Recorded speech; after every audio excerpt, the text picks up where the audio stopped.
నమస్తే, నా పేరు తేజస్విని. బీసీఎన్ న్యూస్ కి స్వాగతం. ముందుగా ముఖ్యాంశాలు.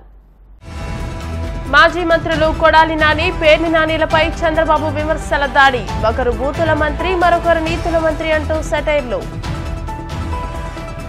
చిత్తూరు జిల్లా పుంగనూరులో వైసీపీలోకి భారీగా చేరికలు. 150 కుటుంబాలకు జెండాలు కప్పి పార్టీలోకి ఆహ్వానించిన మంత్రి పెద్దిరెడ్డి. వైసీపీపై గుంటూరు టీడీపీ ఎంపీ అభ్యర్థి పెమ్మసాని విమర్శల దాడి. జగన్ కు అధికారం ఇవ్వడం వల్లే రాజధాని నాశనమైందంటూ ఆరోపణ. మాజీ ఎమ్మెల్యే మాధవనాయుడుకి టీడీపీలో తగిన గౌరవం ఇస్తాం. నరసాపురంలోని ఎన్డీఏ కూటమి సమన్వయ కమిటీ సమావేశంలో మాజీ మంత్రి పితాని హామీ. మాజీ మంత్రులు కొడాలి నాని, పేర్ని నానిలను ఉద్దేశించి టీడీపీ అధినేత చంద్రబాబు తీవ్ర విమర్శలు గుప్పించారు. ప్రజాగళంలో భాగంగా చంద్రబాబు జనసేనాని పవన్ కళ్యాణ్ తో కలిసి కృష్ణా జిల్లా మచిలీపట్నంలో రోడ్ షో నిర్వహించారు. ఈ జిల్లాలో మంత్రులుగా పనిచేసిన ఇద్దరు నానీల్లో ఒకరు బూతుల నాని అని, మరొకరు నీతుల నాని అంటూ ఎద్దేవా చేశారు. ప్రజాగళంలో భాగంగా చంద్రబాబు జనసేనాని పవన్ కళ్యాణ్ తో కలిసి బందర్లో రోడ్ షో నిర్వహించారు.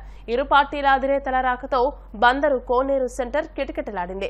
రోడ్ షోకు కూటమి శ్రేణులు భారీగా తరలివచ్చాయి. యువత బైక్ ర్యాలీలతో బందరు రహదారులు సందడిని తలపించాయి. ప్రజలు కూటమికి మద్దతు తెలపాలని, రాష్ట్రం బాగు కోసం అంతా కలిసి పనిచేయాలని అన్నారు. మద్దతు విషయంలో ఎంతమంది ఎన్ని విమర్శలు చేసినా ధైర్యంగా నిల్చున్నారని చంద్రబాబు కొనియాడారు. ఈ సైకో జగన్మోహన్ రెడ్డి ఒక్కొక్క ప్రాంతంలో ఒక్కొక్క సైకోను తయారు చేసి మమ్మల్ని అందరినీ మానసికంగా దెబ్బతీయాలని ఆలోచిస్తున్నాడు. కానీ మేము బుల్లెట్లకే భయపడిన వాళ్ళం వీళ్ళకి భయపడతామా తమ్ముళ్ళు అని మీకు అందరికీ చెప్తున్నా. ఈరోజు ఇక్కడ వారాహి నుంచి అడుగుతున్నా ఈ యొక్క నీతుల నానిని, అయ్యా ప్రతిరోజు నువ్వు మాట్లాడతావు, నేను ఒకటే నిన్ను సవాల్ విసురుతున్నా. ఈ బందరికి ఏం చేశావో చెప్పే ధైర్యం నీకుందా నీతుల నాని అని సవాల్ విసురుతున్నా. ఉందా తమ్ముళ్ళు? ఉందా తమ్ముళ్ళు? ఉందా మా ఆడబిడ్డలు? ఏమైనా చేశాడా అని అడుగుతున్నా. ఇలాంటి వాళ్ళు ఇప్పుడు మాట్లాడే పరిస్థితికి వచ్చారు. కానీ ఎన్ని నిధులు తెచ్చావంటే సమాధానం చెప్పడు, ఎంత అభివృద్ధి చేశావంటే సమాధానం చెప్పడు. కానీ ఎక్కడ చూసినా ముడుపులు మాత్రం ప్లానింగ్ లో లేఅవుట్లు ఇవ్వాలన్నా అవినీతి ఉందా లేదా, ముడుపులు ఉన్నాయా లేదా అని మిమ్మల్ని అడుగుతున్నా. ఇంకో పక్క మీరు చూస్తే బందర్లో బైపాస్ రోడ్లో నితీష్ అనే వ్యక్తి 150 కోట్లతో మాల్ కడితే మల్టీపర్పస్ నిర్మాణం చేసి ఎన్ఓసి ఇవ్వకుండా అడ్డం పడింది ఈ నీతుల నాని అని చెప్పి నేను మీకు తెలియజేస్తున్నా. జగన్ అనే వ్యక్తికి మీరు 5 సంవత్సరాలు అధికారం అందిస్తే అతను ఏం చేశాడో తెలుసు. ఇక్కడున్న ఎమ్మెల్యే వారాహి ఎలా వస్తో మేము చూస్తాం, ఆంధ్ర రోడ్ల మీదకి ఎలా వస్తో చూస్తామంట. ఈ తాటాకి చప్పుళ్ళకి బెదిరితామా మేము? ఈ చిల్లర ఆకురౌడి పనులకి మేము బెదురుతామా మేము? ఏమనుకుంటారు వీళ్ళందరూ? ఆకురౌడీలు అందరూ చిన్న చిన్న అతని కొడుకు అంట, పేరు కూడా నాకు తెలియదు సరిగ్గా, అతను ఎమ్మెల్యే అభ్యర్థి అంట. మీరు చెప్పండి, ఇంతమంది యువత ఉన్నారు, మీకు వాళ్ళ కొడుక్కి తేడా ఏంటి చెప్పండి? మీకు వాళ్ళ కొడుక్కి తేడా ఏంటి? దిగొచ్చాడా కొడుకు? మీరు ప్రత్యేకంగా రాచరికంతో పుట్టారా? అంటే మీ రక్తం బ్లూ కలర్ లో ఉంటుందా? మీ రక్తం మీరు దాడులు చేస్తే మేము భరించాలా? 14 తెనాల్లో మాట్లాడతా, జగన్ కి గాయం అయితే రాష్ట్రానికి గాయం అండి. ఇతని తలకి అతను కొట్టుకున్నాడో ఎవరు ఇసిరారో అతనే, అదంతా మనకు మాయ ఎలా జరిగిందో తెలియదు. గోల గొడవ మాకు ఇతనికి పనే? మాకు ఇతని మీద మాకు కూర్చోబెట్టి దాడులు చేయడానికి మాకేం పని లేదా? మాకు వేరే పనులు లేవా మాకు? అయినా మీలాగా క్రిమినల్స్ మేము అందరి మీద దాడి చేసే నీకు అసలు నీ మీద ఎవరికైనా దాడి చేయడానికి ధైర్యం ఉంటుందా? నువ్వు బతకనిస్తావా? నువ్వు సొంత బాబాయిన గొడ్డలతో అడ్డంగా నరికి చంపేశావు. నువ్వు ఆ నరికి చంపించిన వ్యక్తులను వెనకేసుకొస్తావు. ఇలాంటి వ్యక్తితో కూర్చోబెట్టి కేంద్రం మెడలు ఉంచుతాడంట. కేంద్రం మెడల్ అంటే ఎవరు? నరేంద్ర మోడీ గారు. వెళ్ళి నరేంద్ర మోదీ గారితో మాట్లాడగలవా? సోనియా గాంధీ గారు స్పెషల్ కేటగిరీ స్టేటస్ అప్పుడు, రాష్ట్ర విభజనప్పుడు చిన్న ప్లే కార్డు పట్టుకోవడానికి నువ్వు దాక్కొని అంత పిరుకోడివి, నీకు ఒక దమ్ము ధైర్యం. చిత్తూరు జిల్లా పొంగనూరు పరిసర ప్రాంతాలకు చెందిన వివిధ పార్టీలకు చెందిన నాయకులు, కార్యకర్తలు భారీగా వైసీపీలో చేరారు. టీడీపీ నాయకులు పసుపుల కేశవమూర్తితో సహా 100 కుటుంబాలు వైసీపీలో చేరాయి. అలాగే పొంగనూరులోని నక్కబండకు చెందిన 30 కుటుంబాలు, మున్సిపాలిటీ పరిధిలో మరో 20 కుటుంబాలు వైసీపీలో చేరాయి. వీరందరికీ కండువాలు కప్పి మంత్రి పెద్దిరెడ్డి రామచంద్రారెడ్డి వైసీపీలోకి ఆహ్వానించారు. ఈ సందర్భంగా ఆయన మాట్లాడుతూ వైసీపీకి భారీ మెజార్టీ అందించాలని కోరారు. పార్టీలో చేరిన ప్రతి ఒక్కరికి తగిన ప్రాధాన్యం కల్పిస్తామని అన్నారు. మళ్లీ వైసీపీ ప్రభుత్వమే అధికారంలోకి వస్తుందని, సంక్షేమ పథకాలు యథావిధిగా అమలవుతాయని అన్నారు. మున్సిపాలిటీలో పనిచేసిన కేశవమూర్తి గారు, మరి వారి అనుచరులు, కుటుంబ సభ్యులు అందరూ కూడా 100 మంది దాకా వైఎస్ఆర్ కాంగ్రెస్ పార్టీలో చేరుతా ఉన్నారు. కేశవమూర్తి గారికి మన పార్టీ నాయకులు కానీ, కార్యకర్తలు కానీ అరమరికలు లేకుండా అందరూ కూడా వారిని కలుపుకొని మనం పనిచేయాలని చెప్పి ఇక్కడ మన పార్టీ నాయకులను, కౌన్సిలర్లను అందరినీ కూడా కోరుతా ఉన్నాను.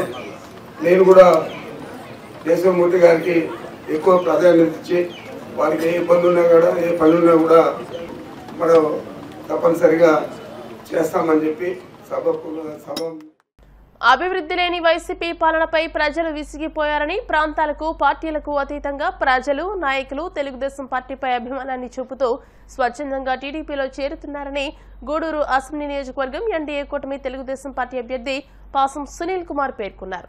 తిరుపతి జిల్లా గూడూరు 2వ పట్టణ పరిధిలోని జీఎస్ రాయల్ రైల్వే గేట్ ప్రాంతంలో ఎన్నికల సంకారావం నిర్వహించారు. ఈ నేపథ్యంలో ఎన్డీఏ కూటమి టీడీపీ అభ్యర్థి పాసం సునీల్ కుమార్ దంపతులు పాల్గొని ఇంటింటికి వెళ్లి టీడీపీ మేనిఫెస్టోను వివరించారు. సునీల్ కుమార్ మాట్లాడుతూ నియోజకవర్గంలోని ప్రజలు తమ అరాచక పాలన పోయి ఎన్డీఏ ప్రభుత్వం అధికారంలోకి రావాలని ఆశిస్తున్నారని పేర్కొన్నారు. ఈ కార్యక్రమంలో టీడీపీ, బీజేపీ, జనసేన పార్టీల నాయకులు, కార్యకర్తలు పాల్గొన్నారు. అందరూ కూడా పేరు పేరున ధన్యవాదాలు తెలియజేస్తున్నాను. చాలా సంతోషం. గతంలో ఈ వార్డులో మా గురవయ్య కౌన్సిలర్ గా ఉన్నాడు. ఇప్పుడు రాసుకొచ్చాడు ఈ పైప్ లైన్ ఇక్కడ నుంచి ఎస్ఐ ట్యాక్స్ ఉంది.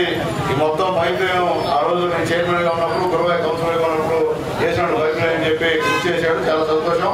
అట్లాగే ఈ రోజు ఎస్ఐ ట్యాక్స్ గారు సందులో రోడ్డు కూడా నేనేసిందే, ఈ రోడ్డు కూడా నేనేసిందే. ఈ యొక్క వార్డులో అభివృద్ధి ఎంత జరిగిందంటే గతంలో నేను మున్సిపల్ చైర్మన్ గా ఉన్నప్పుడు జరిగినటువంటి అభివృద్ధి తప్ప మళ్ళా ఏం జరిగేటువంటి పరిస్థితి ఇక్కడ లేదు. మళ్ళీ ఎమ్మెల్యే అయిన తర్వాత మా సుబ్బమ్మ గారు కౌన్సిలర్ అయిన తర్వాత కొంత అభివృద్ధి ఇక్కడ జరిగిందని చెప్పి నేను చెప్తున్నాను. అలాగే మా మోహన్, జగన్ మోహన్ ఇక్కడ కూడా, అలాగే మా సేనన్న మాజీ కౌన్సిలర్ సరేనా, వీళ్ళందరూ కూడా పేరు పేరున ధన్యవాదాలు తెలియజేస్తున్నాను. అట్లాగే ముఖ్యంగా మేము చెప్పదలుచుకున్నది ఒకటే, గూడూరు పట్టణ ప్రజలు నన్ను కానీ, నా సతీమణిని కానీ, నా కుమారుడిని కానీ ఆశీర్వదించినందుకు అందరికీ పేరు పేరున ధన్యవాదాలు తెలియజేస్తున్నాం. ఈ చివరి గూడూరు టౌన్లో చివరి ప్రచార కార్యక్రమం, తర్వాత విలేజ్కి వెళ్ళాలి కాబట్టి చాలా సంతోషం. అప్పుడు దాకా కూడా నాయకులందరూ కూడా, ఇప్పుడు పెద్ద నాయకులందరూ కూడా టౌన్లో మాత్రం బ్రహ్మాండంగా కార్యక్రమాన్ని చేసినందుకు అందరికీ పేరు పేరున శ్రీకాళహస్తీశ్వర స్వామి దేవస్థానానికి అనుబంధమైన శ్రీ పట్టాభిరామ మందిరంలో శ్రీరామనవమి వేడుకలు వైభవంగా జరిగాయి. అశేష భక్తజనుల రాకతో ఆలయాలు సరికొత్త శోభతో కలకల్లాడాయి. ఈ మేరకు నిర్వహించిన కళ్యాణోత్సవాన్ని భక్తులు కన్నుల పండుగగా తిలకించారు.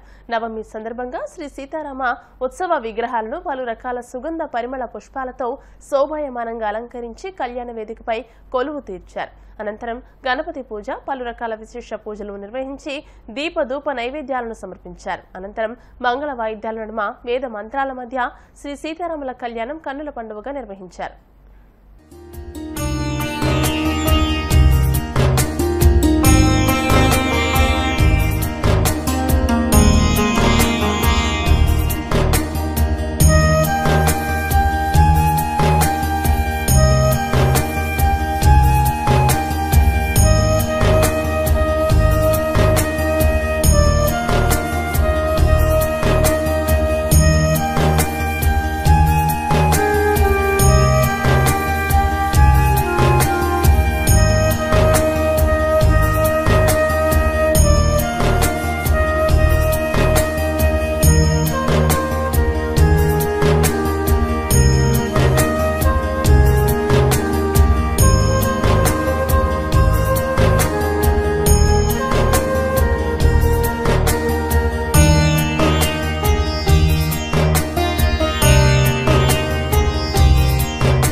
ఇప్పుడు కాసేపు ప్రకటనలు.